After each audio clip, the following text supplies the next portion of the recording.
For all of you LeBron James fans, I'm sorry to say this, Michael Jordan is still the GOAT.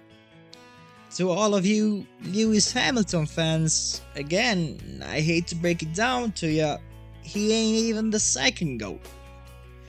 But what's gonna happen with Cities Skylines? Is the long awaited sequel going to steal the spot?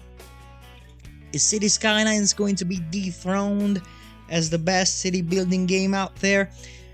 You want my short answer?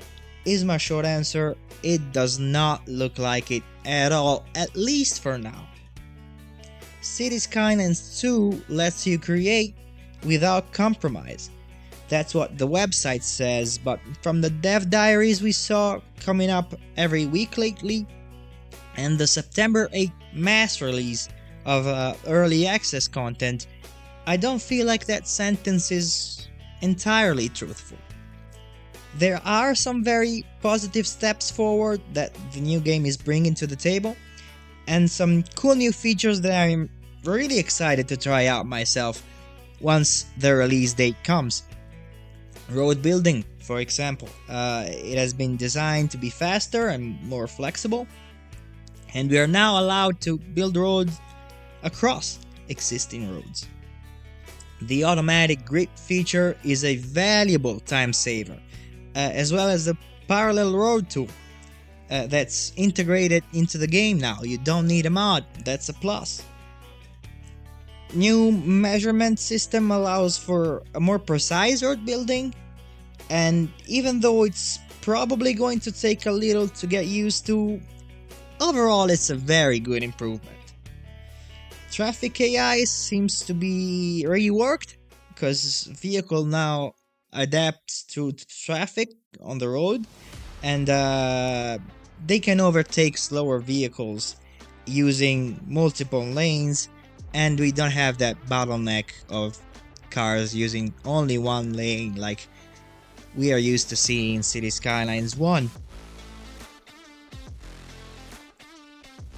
A new feature in Cities Skylines 2 is the city service upgrade system. In the previous game, city services were one and done things. You place the building, and if the city needed more, you just had to place another one. In Cities Skylines 2, each service building is upgradable, extending the operations to more citizens and to answer different needs, and that's another great plus. But that's about where the positives end, at least in my opinions, because a lot of other things, let's just say, require further work. The absolute lack of props, or the scarce amount of it, is very concerning for people wanting to play the game with a little more of that sandbox style in mind. And precise and careful detailing seems to be a lot harder to get the game to do, if possible at all. The tree mechanic, where you have to basically plant a seed and you're forced to wait to have a full grown tree pop up where you want it to be, that's the stuff of nightmares that no one expected or ever wished for. Milestones are now unlocked with the new XP mechanic and not at population goals, which makes it possible for you to just unlock everything a couple of minutes into the game by spamming wind turbines everywhere. I did expect some more visual improvements, as the game looks more corporate now and took away the cozy feeling I personally loved in Cities Skylines 1.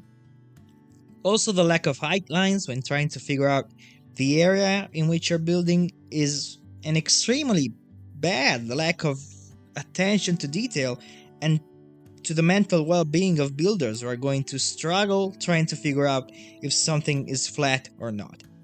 At least they have key walls built in from what I understand, but it seems like the game is heavily going for the management side of things and kind of forgetting about those of us who want our cities to look good. And that to me is a big problem. Yeah, we're still before release, we're still before all of those early life patches that a game naturally has in its life cycle, and of course, we are yet to have mods. But I really need modders to start working on this as soon as they can because, as of now, I'm sorry to say this, Cities Skylines 1 is still the GOAT.